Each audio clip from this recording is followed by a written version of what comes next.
Music.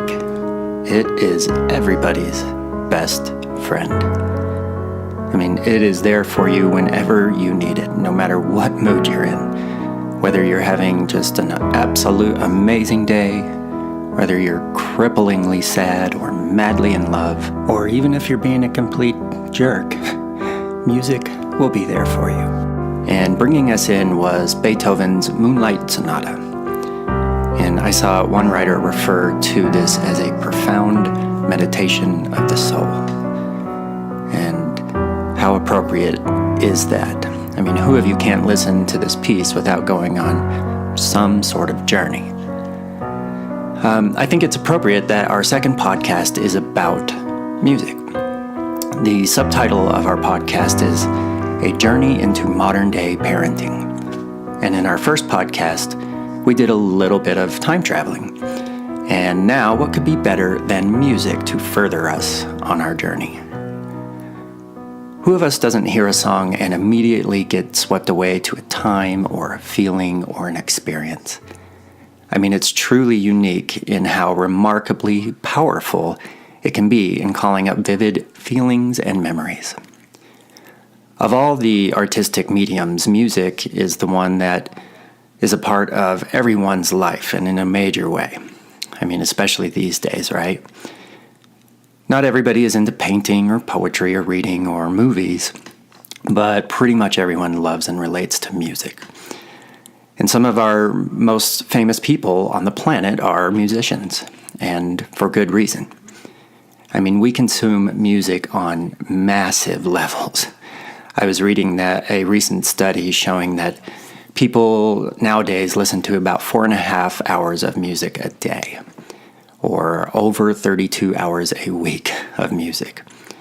Now, obviously, this has gone up because of our access to music. And we'll talk about the good and bad of the fact that we do have so much access to music, but clearly we are crazy about music. I mean, it's tough to even really talk about humanity without bringing up music. It's a natural part of every culture across the span of history. I mean, it's clearly a part of our nature as a species, right? But here's what I find strange. For something that is such a huge part of human life on Earth, and something that we so clearly enjoy and really maybe even need, we enjoy it perhaps above all other arts, but it's practically non-existent in the world of education. I mean, we do teach our kids a few kind of folk songs when they're young in preschool. And at best, now it's kind of a elective or a pullout that children get once a week in school, but even that is starting to diminish in the public schools at least. I mean, now music classes are basically reserved for those with special interest in music, right? I think all of us intuitively know that music has great powers. We've all seen and heard that playing music for your children in infancy and even in the womb is something that parents should do, right? But do any of us know why? I mean, do you really, really know why? I'm sure some of you do, but I don't know that it's important why. It's something that we do naturally. We know that is good for our children. But I want to start asking some questions. What if we did start using music as an integral part of education, especially in early childhood? What would it look like, and why would it be worth doing? What effects would it have? And if any, what would it affect specifically? Our next interview spells all of this out. In our first podcast, we talked about how we don't have all the answers, but we do know that there are answers. And that's why we're seeking out professionals in various professions to go ahead and give us these answers. And I can safely say that our first interview gave us our first answers as to why music is so powerful and why it is so important to education. Music can and should be a huge part of education, especially in early childhood. And our first guest, Tiffany Cameron Schertz, was the perfect person to give us these answers. Tiffany is part of a music program for children. The program is called Let's Play Music. And it's a really unique program because it's designed to simultaneously teach children the foundations for appreciation for music, giving them an ear for music, the foundations for playing instruments, while all the while giving them the foundations that they so crucially need to have by the time they get to kindergarten for your run-of-the-mill academics, if you will. Watching Tiffany, it's clear that she really knows what she's doing. And it's also clear that that is precisely the reason that she's doing it. The kids clearly love her, and she clearly is crazy about them. And it was a true pleasure to sit down with Tiffany and hear why she is involved with this program and the reasons why music is so effective with education and so much more. Now, we're still working on some technical specifics when it comes to our interview process, so bear with us with the quality of the recording. There is a lot of gold within. You're going to learn a ton about what music does to our brain and how crucial it can be to education. So turn it up, tune in, because it's time to chat. Hi, I'm Tanya Friend, and I've been a speech and language pathologist for 13 years. I am also the owner and director of Chatterbox Speech Therapy, a speech therapy practice that serves the children and community in Albuquerque, New Mexico. And I'm Corey Walker. I've been working with children for nearly 20 years, and I was a pioneering app developer in the area of speech and language pathology. We all have gifts in this life, and mine is knowing what makes children tick. Parenting in the modern age comes with uncharted challenges. We'll be bringing you discussions with experts in childhood development and introducing some tough questions and topics. Together, with our experience and knowledge, we have created this podcast to help you with your child's development and wellness. So, listen up. Because it's time to chat. Okay, so let's jump right in. Tiffany comes to us. How did you find us? Actually, I was just looking around for some local events last fall and happened upon the Chatterbox Fall Festival, and so I found all the contact information and contacted Tanya, and just what drew me to Chatterbox was the fact that you guys do all of your therapy sessions as play-based sessions, and at Let's Play Music, we teach music through play. That we believe in that philosophy, that's children's language of learning, and that's how they learn best. And so, to have that common philosophy of teaching and learning for me just really drew me to you guys. And I thought, there are so many similarities between learning language and learning music that we might be able to come up with something pretty great. Yes, no doubt. There really is. And I've kind of learned that through the handful of sessions that we've done together. There are so many similarities. Now, you work with Let's Play Music, is that correct? Yes. The company that I work for is Let's Play Music, and we have programs for children anywhere from birth to even up to 12 years old. We have programs that will take students there. I personally teach the first two programs, which are Sound Beginnings and Let's Play Music, and it is music that is taught through play at a very age-appropriate level for those children. Okay. And before we get too much into that, what's your background as far as music goes? As far as music goes, yeah. Well, I took piano and I played the flute in elementary school, and then in college I got involved in choir and did voice lessons at Mesa Community College when I was there. And I've always had a love and a passion for music. My degree is in elementary education because I love teaching as well. And after I had my first child, I wanted to stay home with her, but I have loved teaching for so long that I couldn't completely let go of that. And that's kind of what's led me to become a music teacher, is being able to combine the passion of music and teaching and yet still be available for my own kids. For your kids. Yeah, that does seem like a perfect setup. Huh? It really is. Yeah. I'm very blessed. Well, good. And so you're personally a big music fan?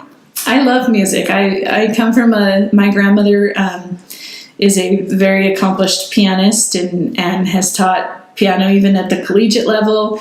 And so growing up in my house, it was just an unspoken rule that you learned to play an instrument.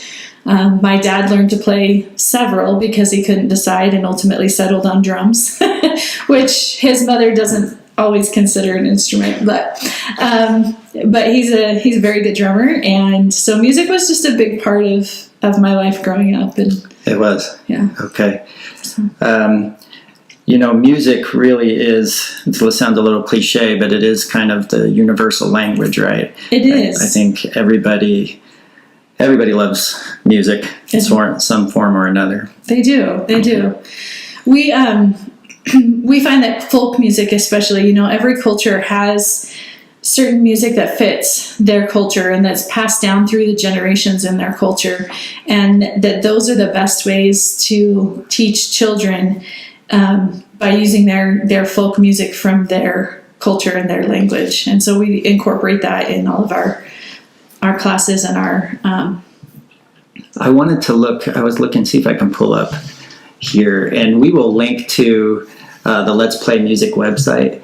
But I was looking at, you're talking about the folk music, and one of the founders, let's see, I don't know how to say it, Zoltan or something. Zoltan Kodály. Yeah, and so he was talking about the folk music. Mm-hmm. But what did he say that I wanted to ask you about? Some sort of the solfege hand signs? Solfege hand signs. Solfege, okay. Mm-hmm.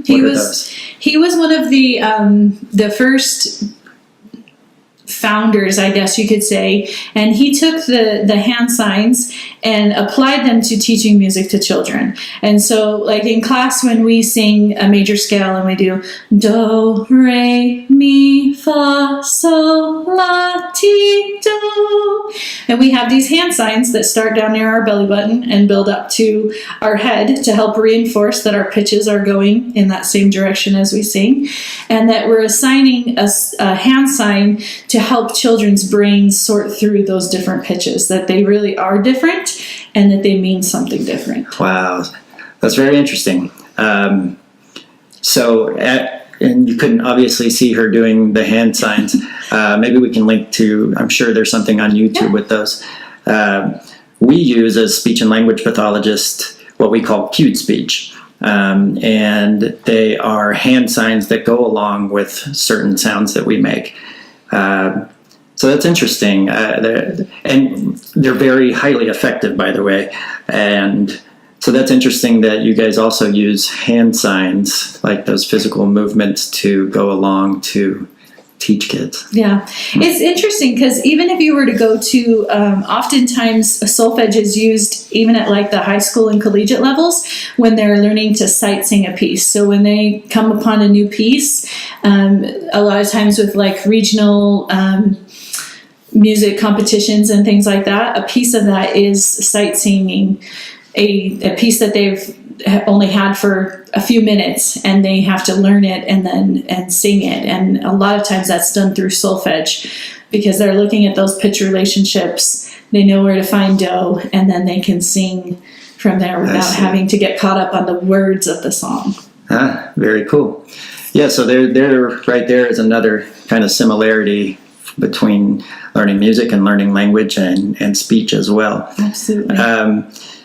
So you talk on that. So there we're kind of using, well, multiple senses, but obviously we're moving through space, so it's kind of that physical sense, yes, right?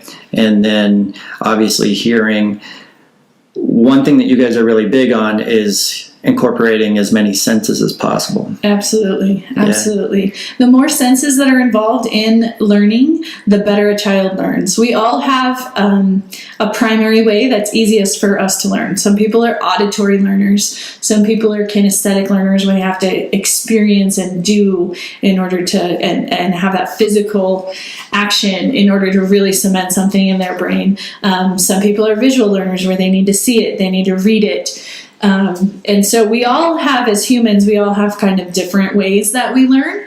And so our philosophy is that we want to incorporate as many of those as possible so that every person, every child in our class is getting the best way for them to learn with each activity. And so we repeat activities, we have repetition, but we will change up. Maybe we sing a song with some physical activity once, and then the next time we'll use a chord map or something to sing it, where we're tapping into more the visual representation. Or, we learn it sometimes just by hearing it at first, and that's tapping into that auditory for those kids that are more auditory learners. And so we try to incorporate as many of those senses into every class and every repetition as we possibly can. Okay, that's fascinating. It's really cool. And I can just say, as a language pathologist, probably the single biggest, most important thing that I'm always pushing with parents, teaching kids, is getting to know your senses. Because from a language perspective, being able to describe using all of your senses gives people the ability to really express themselves in much more amazing ways. So I like to tell parents, so pick maybe a day each week, and we're going to talk about seeing. And so all day we talk about colors and sizes and shapes. And then the next day we're talking about feeling. So we're talking about this is rough, this is smooth, that sort of thing. So it is probably the single most important thing I work with kids, is working on those senses. So all the more reason that us working together is so good, because if we can wake up those senses, especially through music, I think kids are more likely to, those adjectives and whatnot for senses are more likely to sink in with music. Absolutely. So one of the activities that we've done in class is we'll march around to a steady beat. So they start by hearing the steady beat kept on a drum, or just by patting our laps or clapping our hands, some kind of a steady beat that they hear. And then we want them to recreate it, either by following with the same activity, whether it's pointing to a page, whether it's marching around and making their feet match that steady beat, or producing a sound. Sometimes we'll use like an animal sound or a musical sound as we march from one area to another. And so they're learning in all of those different ways to reproduce that steady beat, whether it's physically through their feet, verbally through their mouth, with their hands, playing an instrument as well, whatever. I don't remember where I was going. That's all right. But similar to what you were saying with using all of our senses, okay, that we try to incorporate. There we go. That we try to incorporate all of those different senses as well into those activities to keep. So I'm assuming, doing some research before we started, that learning music, practicing music is good for listening skills. It is incredible for listening skills. In fact, I was just reading the other day a research article that was talking about newborns and their abilities to hear all of the different tones of speech. I watched a TED Talk that talked about how babies are able to hear all of the different tones in all of the different languages from about birth to 6 months old. And then at 6 months old, something starts to happen in their brain where they start to lose the tones and the intonations and things that aren't in their mother tongue or the language that they're being exposed to all the time. And so that, preserving language has to start with babies. It can't start with our adults. We have to start earlier. But there was a research article that talked about newborns and how that a lot of what they're hearing is the musical aspects of speech. It's not you can say a word to a newborn and how you say it means more to them than what you're saying, because they're not associating the meaning of those words or not, but they are hearing the musical aspects of it. They're hearing the highs and the lows, the happies and the sads, all of those things. And so we really, as humans, we do learn to listen before we learn to speak. and music helps accelerate that in the brain. It helps make those connections, those neural connections. This article was just saying that, without the ability to hear musically, we'll never be able to learn language. And I thought that was fascinating as a music person, that music is that imperative to learning language. Wow. That is incredible. So it's actually strengthening pathways when they're listening to music. And I'm familiar, I don't know if it was the exact same TED Talk, but I think from a speech therapy point of view, you're right, that from about 6 months to especially 9 months is when children are really learning to discriminate the sounds of their specific language that they're learning. So anybody out there listening that is going to have children or has very young children, I would love to see a long-term study done on really, really emphasizing particular sounds from 6 months to really a year. But that is the golden time zone when kids are learning to discriminate. One of the biggest problems that we have when it comes to speech is kids can't discriminate, and they're not hearing that they're making mistakes. So if we use music at that early of an age, along with very purposeful modeling of the sounds of in our case, the English language, I think that we could probably have a lot less speech delays.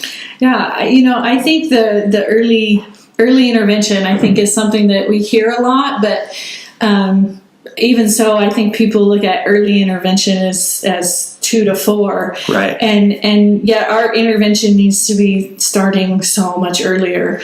That the baby's brains, we only have so much of an understanding of how much information a baby's brain can absorb, because obviously we're limited by, and there's been so much development in being able to study the brain and neuroscience in recent years, but that we're finding that babies are so capable of hearing and learning at such an early age, and like you were saying, that 6 months to a year, I don't think people really see that as prime language learning time for their children.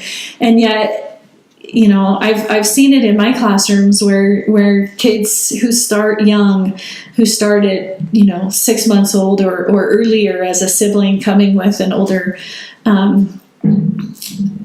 sibling, that those children just have such accelerated language. I have a little guy that started at 7 months last year, and he was 7 months old when he started Sound Beginnings classes.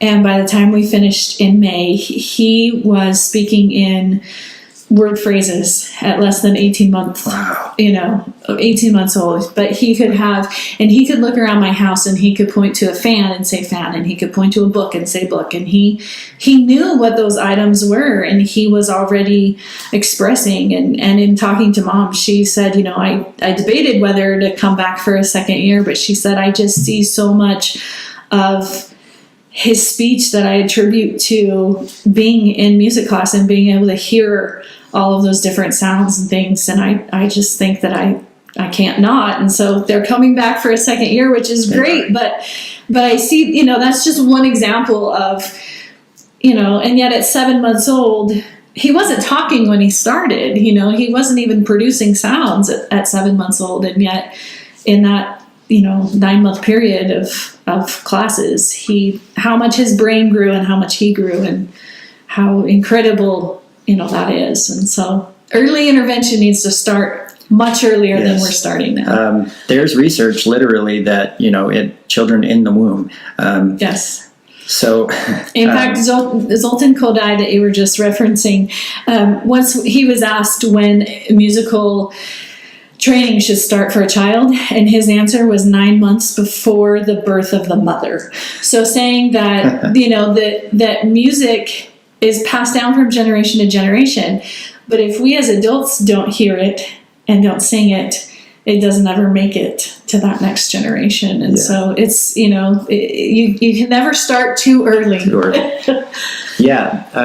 I really see, and so, we're talking about early intervention as being, from in the womb on, but there is so much data saying that, because you're right, we don't look at a 6-month-old and think this is somebody who is understanding all this language that I'm saying, and they aren't necessarily, but what's happening is you are literally creating pathways for each word. So when a child hears a certain word over and over and over, even at 3 months, that pathway is being created. Yes. So when they get to kindergarten, if they've heard that a lot, then they can reference it. It's already there. But I see music as almost a way to facilitate, speed it up, almost, that it's almost a extra fuel for listening and retaining. Yeah. Music is one of the few things in life that uses our entire brain, that uses all the different parts of our brain in order to make sense of it. When you're playing music, you're that physical, and your brain has to be able to do the physical things as well as hear it, and then process that, what you're hearing, in order to sing it or reproduce it on an instrument. And so 100%, you're creating those brain synapses, those pathways where the information is able to travel more freely inside that brain. And those things, babies, there's an interesting chart that shows, the development of those neural pathways in babies' brains, and how much those connections are made in that first year of life, and how many different connections are made, and that you're born with all of the physiological. Those places are all there. It's creating the connections between them.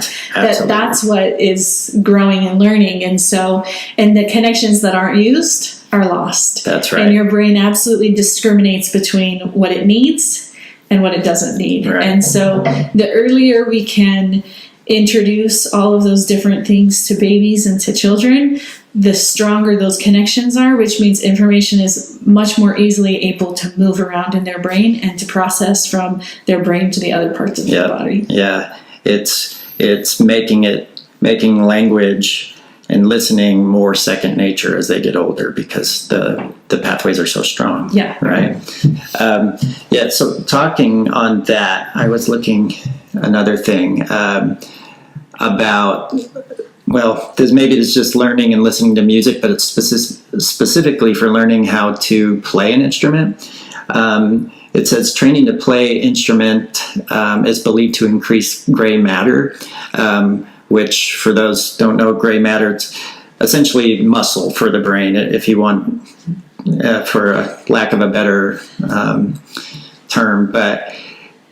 And this is saying that so this is learning an instrument. It's making your brain have more muscle. And they said that it improves auditory processing and memory just by learning to play instruments. Do you know anything more about that? Absolutely. In fact, with some of the Alzheimer's and dementia research, they're saying some of the best ways to combat that is to learn to play an instrument later in life. Wow. To pick up something new so that you can help your brain create some of those new connections and be able to strengthen that gray matter or the parts of your brain that are maybe getting lost. Yeah. There's still so much research going on about those types of later in life diseases with the dementia and the Alzheimer's, but that I've heard that as a suggestion many times in various different places, that learning an instrument later in life is one of the best things you can do to combat those. Some of those.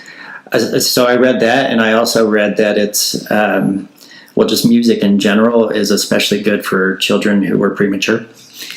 Yes. I just saw there was another article again about, music for premature babies, and how, babies that they were using music in the hospitals to try to help strengthen those premature babies so that they could fight and they could eventually become able to be weaned off of their various machines or different Wow, things. that's fascinating. Yeah.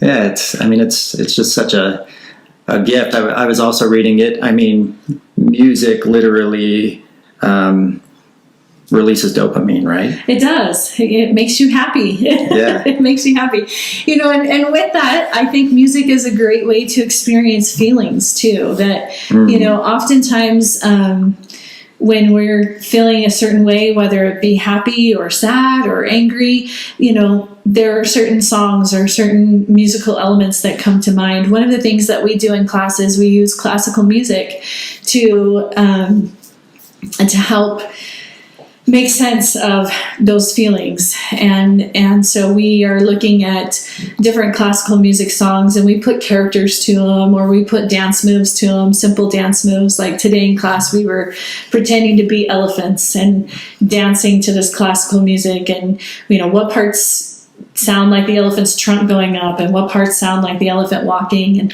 but teaching our bodies and our brains to be able to hear those different elements of music and then make sense of them.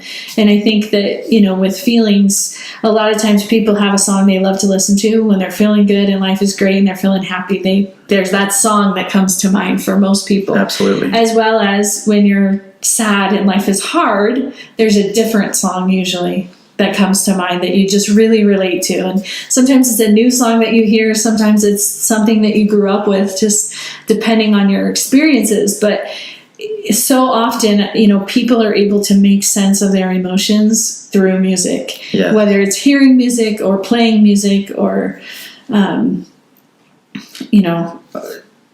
participating in dancing to music or however. But I think as humans, we are drawn to expressing our emotions and dealing with our emotions through music. I don't think there's probably anybody out there that when you hear a certain song, it just takes you back, right, to a certain time. When memories come flooding. Which is probably why music is so helpful for memory also. That's one thing they talked about is listening to music helps with memory, and it allows us to make associations, that sort of thing. Yes. Another thing that as language pathologists that we work with is emotions and the words that go along with it. So often we have kids in here that are the ones that have issues with language delays are very frustrated. And a part of it is not only do they not have the words to express how they're feeling, they don't have enough language to reason in their own heads to make sense of everything. Mm-hmm. So I think that's another reason why us combining is so good, because we are able to use music to invoke emotions, and then along with it we can build on that language portion. Yeah, absolutely. Interesting in the Let's Play Music program, which is for ages 4 to 6, and it's a beginning piano program.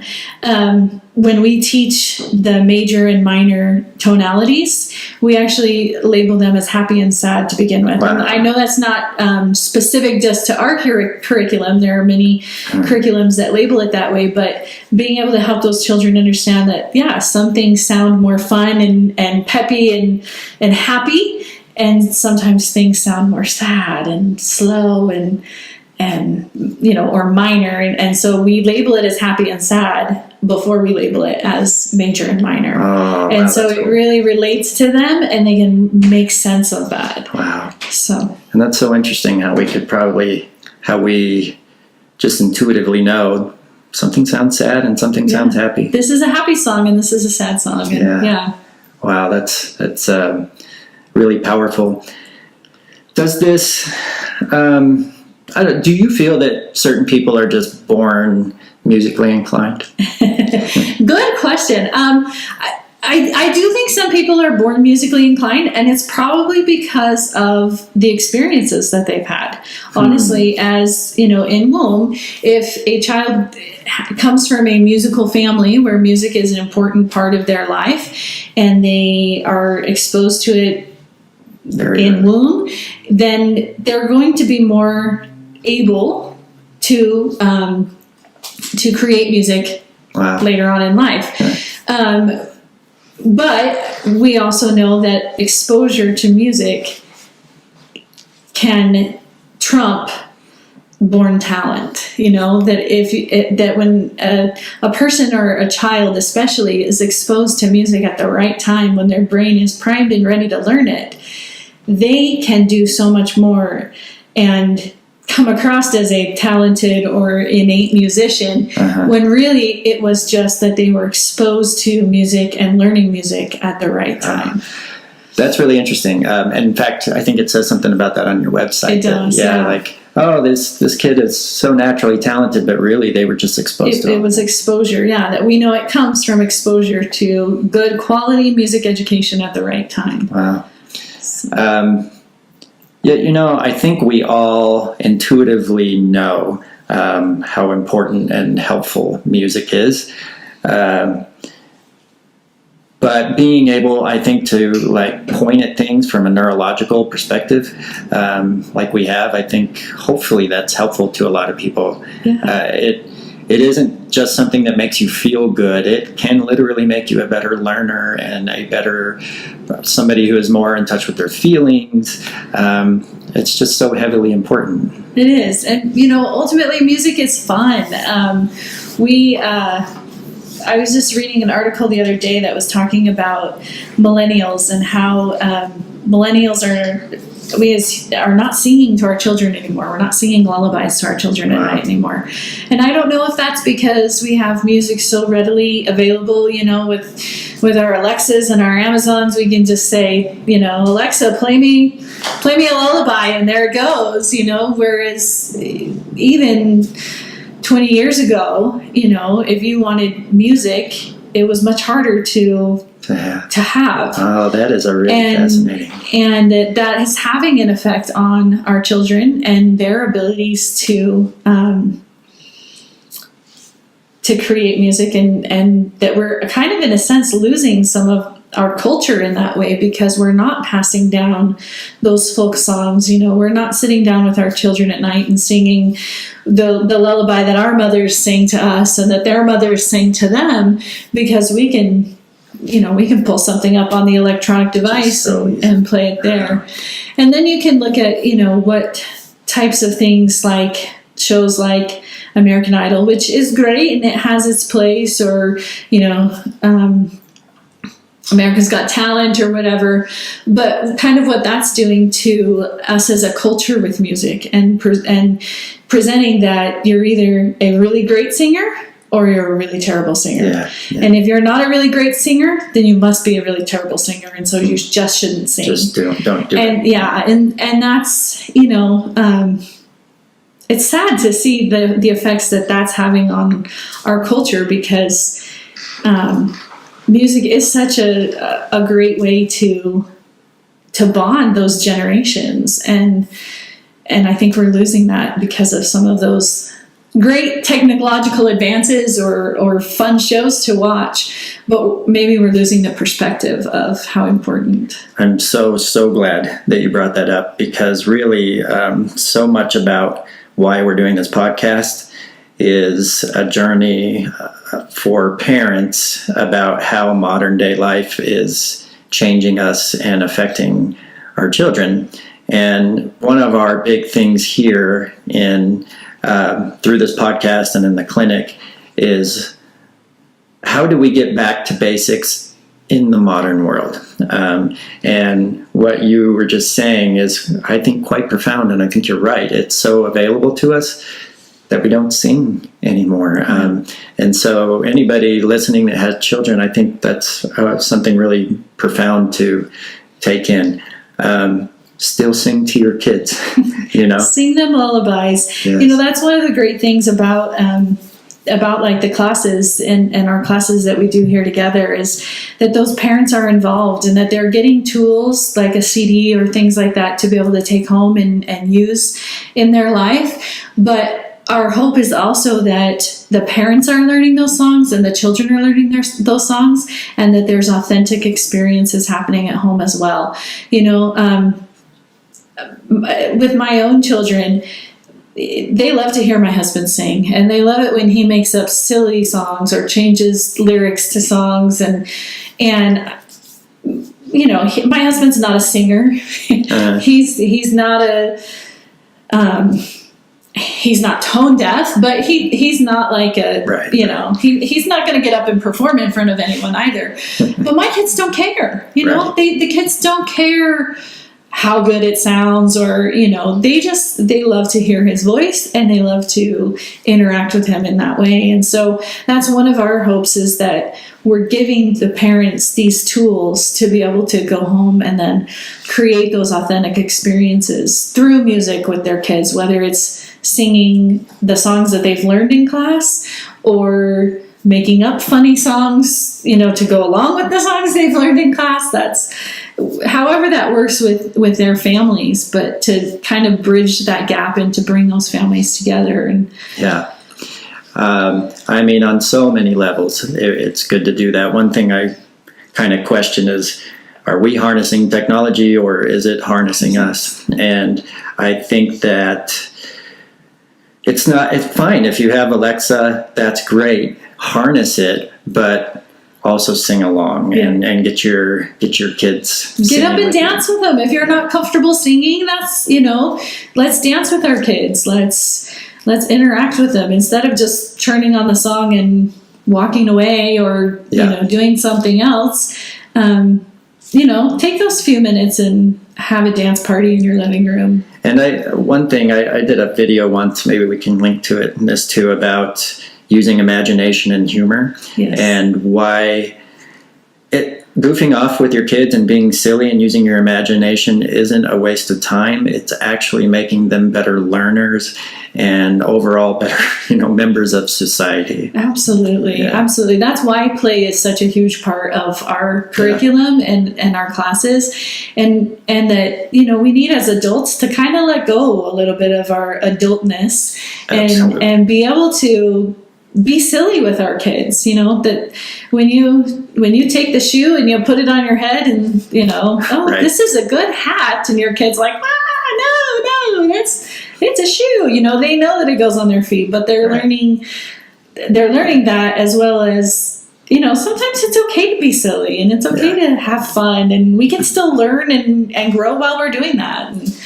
And so definitely, you know, we put high priority on enjoying and playing during our class times. Yes, and I wish that you all could see it. We actually, I think I do have a video that kind of shows clips of what we're doing. I can link to that too. Anybody who sees it would I think just be tickled, because it really is something amazing to see. And I love that it's not just for the kids. You can't just come and drop your kids off. The parents have to be a part of it. Yeah, the parents in Sound Beginning, so the earliest program for the birth to 4-year-olds, the parents are there every week with them, which is fantastic. Those little ones, they need their parent there with them. And it's a great bonding experience. As they get a little bit bigger, once they hit Let's Play Music 4 to 6, parents start to come a little bit less, but they're still very involved. And then ultimately, by the time they're, you know, in the oldest program, the parents are less involved as far as coming to class with them, but still very much involved at home. But again, that comes because that age, you know, 8+, they're able to deal with that better than a 2-year-old. But yes, we definitely put a lot of emphasis on the parents and having it be a joint class instead of just drop your kid off and then pick them up in an hour. And hopefully through that it creates more of a culture in the house where they're doing that. And we deal with that. I'm about to do a podcast actually as far as speech therapy goes. Like, yes, we're here to help your kids with speech therapy, but we're just one of the tools. Really, you are the most important thing, and it's about creating a certain culture in your home to implement things, you know. Absolutely. That what happens at home is more influential than what happens anywhere else.